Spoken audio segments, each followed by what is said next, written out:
What's up, you guys? St. Louis is now in the books, and this was the first time ever that St. Louis was designated a World Supercross round, or I should say a Super Motocross playoff round, at least under these circumstances anyway. And wowee, the action there did not disappoint at all. We got a title chase now in the 250 class. In the 450 class, Jett Lawrence. I've run out of things to say about Jett. The guy is so damn good at this sport.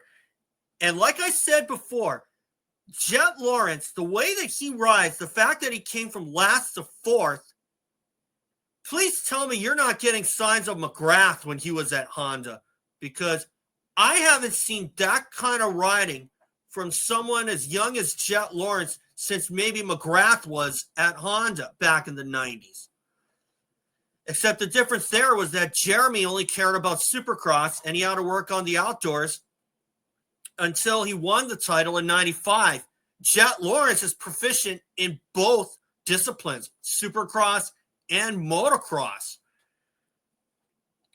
Is that a kind of like a one-up on Jeremy McGrath? I would say so, but, either way, I haven't seen that kind of talent since McGrath was under Honda. Okay? I'm going to get into that real quick, but remember, guys, subscribe if you think that I'm worth listening to, or if you just want to see some more of my games. I have one posted already at the start of this week. Wasn't able to get my Wheel Fortune game going on, so you won't see that for a bit. But in the meantime, I'm going to start at the 250 class. I'm going to keep this all one video. Let's get into this. Here comes my banner. Joe Shimoda wins. Levi Kitchen gets aggressive with Haiden Deegan. Was it warranted?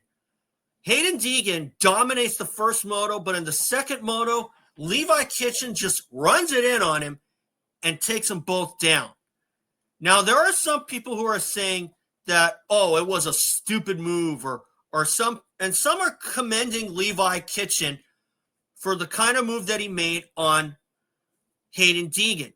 My take on it, it was ill-advised, but I commend Levi Kitchen for doing something to get aggressive with Haiden Deegan.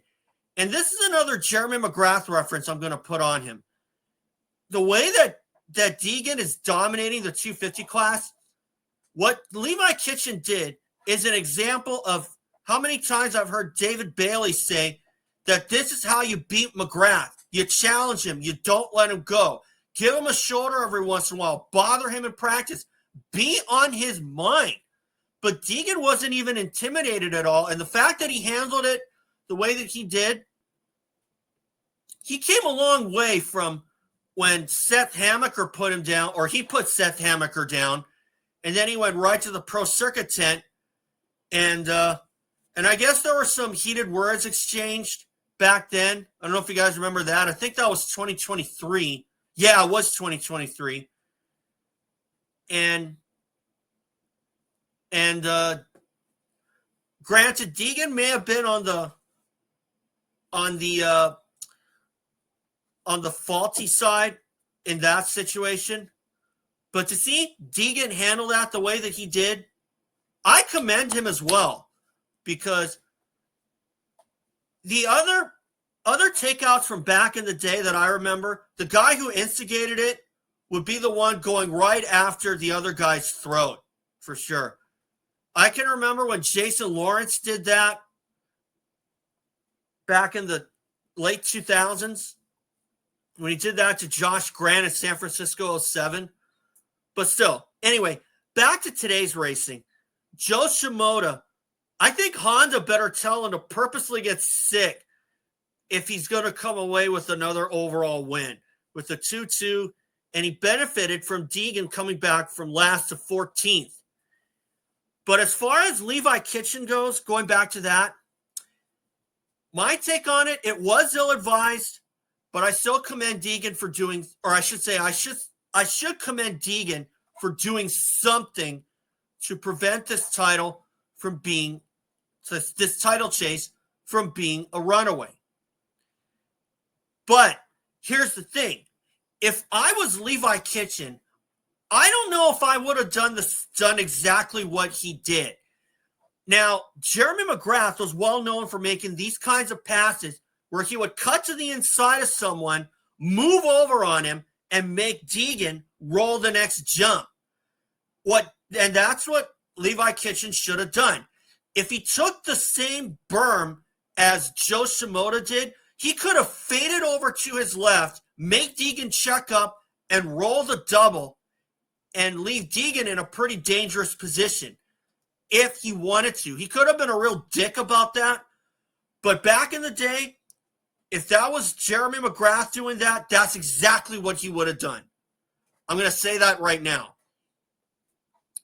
So while I commend Kitchen on the move, and while I do think it was ill-advised, I'm glad to see somebody do something. And so, excuse me, that was my phone notification, but I'll check that later. But still, I commend Deegan or Kitchen for that. But the way that I describe what I would have done is exactly what Kitchen should have done, and maybe leave Deegan in the dust. Because Deegan, if Kitchen had taken the same line as Shimoda and faded into Deegan's way, he could have made Deegan roll the double and continue on without crashing. That was the thing that Jeremy McGrath was known for. He made aggressive passes on guys without putting the other guy down. If he sent Deegan off the track, I could probably live with that. But at the same time, like I said, I commend Kitchen for making the move that he did. Okay? So, as for other guys, Joe Shimoda wins with the 2-2. And Tom Vialle wins the second moto. Now, Tom Vialle, I don't know what's up with this guy. The fact that KTM is having some kind of shock problems, like how Chase Sexton had some during the outdoors, leads me to believe that Tom is just waiting for this season to be over. And, of course, the word is he is going back to MXGP, which I think is a big miscarriage of justice. And I do think that some of the B-level teams at least should be looking at Tom Vialle, or at least some of the factory teams. Like, I'm surprised that Kawasaki hasn't looked at Tom Vialle. But at the same time, another guy they should look at, Ty Masterpool. And by the way, shout out to Ty Masterpool with a 6.4, his best finish of the 2025 year. And one wonders why Ty Masterpool is the guy on the chopping block when Cameron McAdoo has missed more races than he has, and McAdoo's still signed for 2026. It just makes you wonder why things happen the way they do in sports. But unfortunately, this happens all the time. One guy who misses so much time is still signed for next year, while another guy who's probably put in more better performances than another guy has is on the chopping block. And in this case, Ty Masterpool is on the chopping block, supposedly, with Pro Circuit. And that does kind of make you scratch your head, especially like myself, because I'm under the belief of second chances or extra opportunities. And in this case, Ty Masterpool being re-signed with Pro Circuit or with Factory Kawasaki would be that proverbial second chance. Now, if Kawasaki is nice enough to let Masterpool race the 250 class, let him. Okay? But still, I just thought I'd give Ty Masterpool a shout-out for his best finish of the season. So, Joe Shimoda now controls his own destiny. All he needs to do is get first or second, and he will win the SMX title. And that would be a great feather in Joe's cap, and certainly be a good starting point for the 26th Supercross season. Now, I had already said in a prior video that I was calling Seth Hammaker as the next champ in whatever division he runs, whether East or West, because Seth really came into his own.